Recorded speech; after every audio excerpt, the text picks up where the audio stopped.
की शादी होती है और शादी के बाद ही घर में इतना कलेश क्यों बढ़ जाता है? क्योंकि ऐसा है कि आपने 10-15 साल 20 साल में कभी अपने घर में पूजा हवन ऐसी बड़ी चीज़ कराई नहीं है।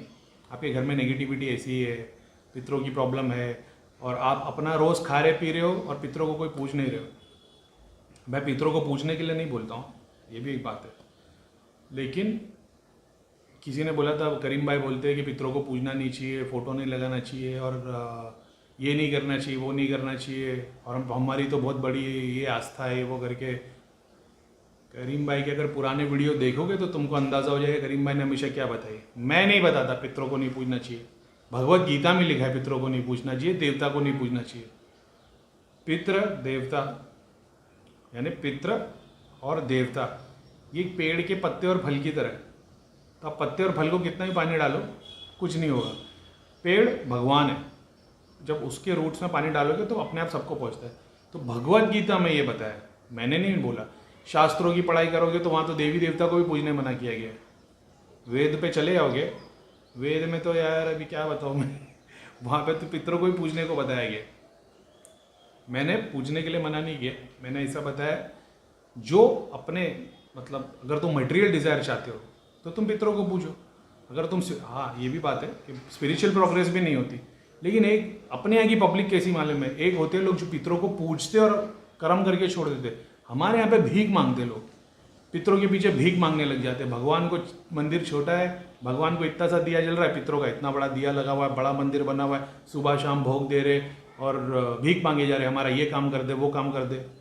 ये भी एक बात बता देता हूँ, जो पितरों का मंदिर बनाते और पितरों को पूजते वो भी सुखी नहीं रहते। अगर आप सोच रहे हो कि हम पितरों को स्थान घर में दे देंगे और पितरों को पूजना चालू करेंगे तो हमारी सारी समस्या खत्म हो जाएगी, नहीं। तुम्हारे 10 साल है तो 10 साल में तुम्हारे 3-4 साल अच्छे निकले, 6-7 साल खराब ही निकलेंगे। तो आप सोचते रहोगे अरे यार ये कैसे हो रहा है, ये कैसे हो रहा है, वो ऊपर वाले की क्या। तो ऐसा भी नहीं कि पितरों को पूजना शुरू करोगे तो तुम्हारे सारे काम खत्म हो जाएंगे। पितरों को पूजो मतलब उन जैसा तुमने, अभी एक एग्जाम्पल देता हूँ मैं। आप क्या समझ रहे हो, पितर आपके शरीर के बाहर है, आसमान में कहीं पे, पितर लोक के ऊपर है? एक सिंपल क्वेश्चन, पितर कहाँ है, आपके शरीर के अंदर है कि बाहर है? अब बोलोगे शरीर के बाहर है, उनकी आत्मा पितर लोक में या बंधन में या ज़मीन के नीचे क्रिया के अंदर है। अभी डीएनए टेस्ट कराओगे ना तो आपके पिछले की 100 पीढ़ी पता चल जाएगी कि कौन है। तो उनका अंश तुम्हारे अंदर अभी भी है ना। लोग बोल रहे 17 अंश होते, 15 अंश होते, अरे अंश करोड़ों हो सकते। तो अब जो अपने जो मर गए उनका अंश अपने अंदर है, तो अपने ब्लड में डीएनए में उनके रिजल्ट आज भी देखे जा सकते हैं। जो तुम खाना खा रहे हो, जो भी तुम यूटिलाइज कर रहे हो अपनी बॉडी के ऊपर, वो एक अंश उनको भी जा रहा है। अब तुम बोलोगे ये कैसे हो रहा है, एग्जाम्पल देता हूँ। मान लो आपकी मम्मी, आपके घर में परिवार बैठा हुआ है, ठीक है, आप छोटे से बच्चे हो। अगर आप अपनी मम्मी के बारे में सोचे, अपनी वाइफ के बारे में सोचे, ऐसा सोचना, अगर आपके बच्चे घर में खाना बनाए 2 लोगों का, घर में 4 लोग हैं, अगर अपने बच्चों को खाता हुआ देखो, आप अपने हिस्से की रोटी निकाल के अगर अपने बच्चों को खाता हुआ देखो तो तुम सेटिस्फाई होगे कि नहीं होगे? यानी माँ अपने बच्चे को अगर खाता हुआ देखे तो माँ भूखी रह लेगी, लेकिन बच्चे को खाता हुआ देखेगी तो उसको सुख मिलेगा। तो क्या वो खाना क्या माँ के अंदर जा रहा है? वही तो इमोशंस अटैच है ना। अब उसको अंश बोल दो, जो भी बोल दो, फिजिकली भी होते हैं ये ऐसा नहीं कि सिर्फ इमोशनल अटैचमेंट है, फिजिकली भी होते, यही अंश फिजिकल होते। तो जब उसका पेट भर रहा होता है, जब बच्चे खुश होते तो माँ बाप को भी सुख मिलते। वैसे जब हम सुखी होते तो उनको भी खुशी मिलती है। एक होता है जब हम बर्बाद हो जाते हैं, बर्बाद यानी कि अय्याशी की जो खुशी होती है ना, उससे वो लोग चिढ़ते। अगर आप बोलोगे कि मम्मी आज मैं मंदिर गया था, आज मैं चर्च गया था, आज मस्जिद में नमाज़ पढ़ के आया, मैंने इतनों की मदद की, तो माँ बाप को खुशी होगी। आप बोलोगे आज मैं रात भर पार्टी करके आया हूँ, जबकि आप ज़्यादा खुश थे उसमें। लेकिन वो बात होती ही नहीं है ना, उन लोग खुश नहीं हो पाएंगे।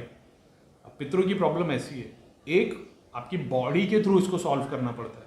दूसरा जो घर या जो स्थान होता है, जैसे आप रहते हो जहाँ पे, वहाँ से इनका कनेक्शन कैसे अच्छा किया जाए, बंधन कैसे काटे जाए। ह्यूमन बॉडी से ही कनेक्टेड है, एक बात समझ के ले लेना। देवता क्या करते, देवता वहाँ तक सामान पहुँचाते, लेन देन का काम करते।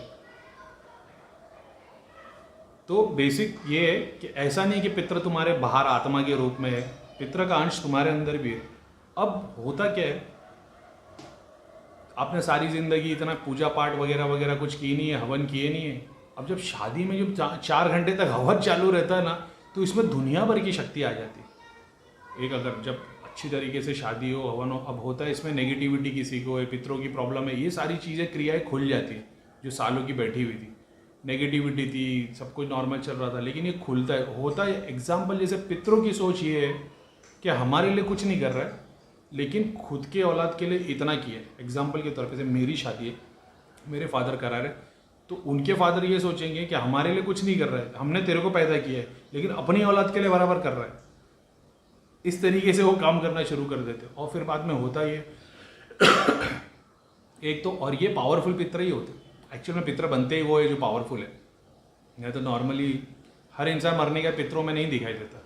जिन्होंने ज़िंदगी में कुछ मुकाम हासिल किया है वही लोग पितर बन के दिखाई देते। मेरे को तो ये डर है कि मैं पितर बन के नहीं दिखाई दूँ, लेकिन अपन तो, मेरे को पता अपन आगे निकल गए, तो गुरु बनने से यही होता है। अच्छा, अब पितरों की प्रॉब्लम इन लोग पे आती है, सबसे बड़े वाले पे, सबसे छोटे वाले पे। घर की लेडीज़ को नेगेटिविटी लग जाती है, और इन लोग के काम धंधे नहीं होते, 99% काम हो के फेल हो जाना। घर में पेड़ पौधे नहीं पलेंगे, जानवर बीमार होकर मरते रहेंगे, कितने भी जानवर लेके आ जो मर जाएंगे, कोई काम नहीं होगा, घर का चीज़ों का नुकसान, और हमेशा रौनक नहीं रहेगी कि 50 घर में लाइट लगा दो, रौनक कभी नहीं दिखेगी, हमेशा अंधेरा रहेगा। छोटी छोटी बात पे कलेश हो जाएगा, घर के सारे मेंबर को एक साथ बिठा दे तो फसाद हो जाएगा। कोई भी फेस्टिवल कुछ भी होगा, अगर जब घर के सारे मेंबर जमा होंगे तो झगड़े होना शुरू हो जाएंगे, रिश्तेदारों से कभी नहीं बनेगी। ऐसा है, बहुत सारी चीज़ें, ये सब पितरों की वजह से ही होता है, हम लोग बहुत देखे।